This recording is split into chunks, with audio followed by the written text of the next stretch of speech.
My day at university starts early, as I am determined to make the most of every moment. The alarm rings at 6, and although the temptation to snooze is strong, I manage to resist it.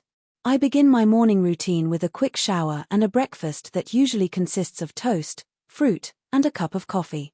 The walk to campus is a pleasant one, as the streets are still quiet, and the cool morning air feels refreshing.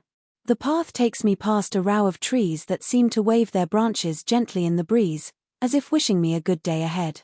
The first lecture of the day is always the most challenging, not because of the subject matter but because my brain is still warming up. Today, it is a 2-hour session on cognitive psychology. The lecture hall fills quickly with students, each finding their preferred spot. I take a seat near the middle, where I can see the slides clearly but still feel part of the crowd.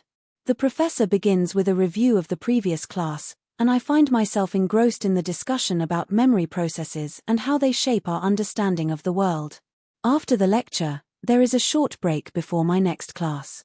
I head to the campus cafe, a cozy space that smells of freshly brewed coffee and baked goods.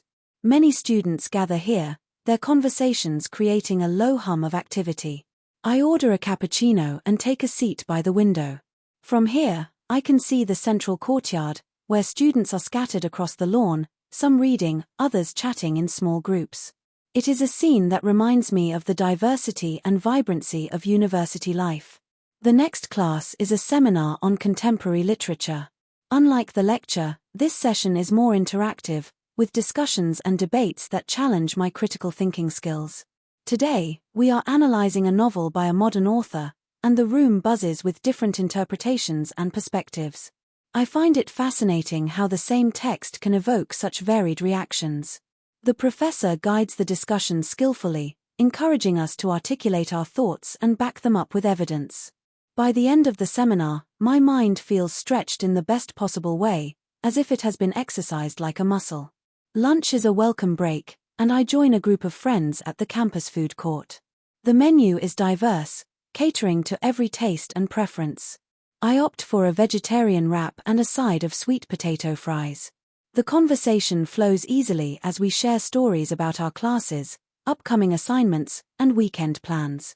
Being surrounded by friends who are equally driven and passionate about their studies is both comforting and inspiring. It reminds me that I am part of a community that values learning and growth. After lunch, I have some free time before my next class. I decide to spend it in the library, one of my favorite places on campus. The library is a haven of quiet and focus, with rows upon rows of books that seem to hold the answers to every question imaginable. I find a spot near a window and settle in with my laptop and notes. The task at hand is to work on an essay for my philosophy class. The topic is challenging, but I enjoy the process of organizing my thoughts and crafting an argument. Time seems to fly as I immerse myself in the work, and before I know it, it is time for my afternoon lecture. The lecture is on environmental science, a subject that I am deeply passionate about. The professor is engaging, using real-world examples to illustrate the concepts. Today, we are learning about sustainable development and the role of technology in combating climate change. The topic feels urgent and relevant, and I find myself taking copious notes, eager to delve deeper into the subject later. The professor ends the lecture with a thought-provoking question, leaving us all with something to ponder as we leave the hall. As the day winds down, I head to the campus gym for a workout. Physical activity is an important part of my routine, as it helps me distress and recharge. The gym is bustling with students, each focused on their own fitness goals. I spend an hour alternating between cardio and strength training, feeling my energy levels rise with each exercise. By the time I leave, my body feels invigorated, and my mind feels clear. The evening is reserved for a meeting of the debate club, one of the extracurricular activities I am involved in.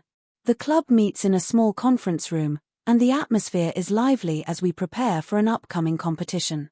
Today's practice involves mock debates on various topics, ranging from politics to ethics. I relish the opportunity to sharpen my public speaking skills and engage in intellectual sparring with my peers. The feedback I receive from the club's mentors is invaluable, helping me refine my arguments and delivery. After the meeting, I make my way back to my dormitory. The campus looks different at night, illuminated by streetlights and the soft glow from the windows of buildings. There is a calmness in the air, a sense of closure to the day. In my room, I change into comfortable clothes and prepare a light dinner. Eating alone provides a moment of quiet reflection, a chance to process the events of the day and plan for tomorrow. Before bed, I spend some time reviewing my notes and organizing my schedule. The act of planning gives me a sense of control and readiness for the challenges ahead. I also take a few minutes to journal, capturing my thoughts and feelings about the day. Writing helps me unwind and gain perspective, turning the day's experiences into lessons and memories. Finally, I crawl into bed, feeling a mix of exhaustion and satisfaction. University life is demanding, but it is also incredibly rewarding. Each day brings new opportunities to learn, grow, and connect with others. As I drift off to sleep, I feel grateful for the experiences that shape me, for the knowledge I am gaining, and for the sense of purpose that drives me forward.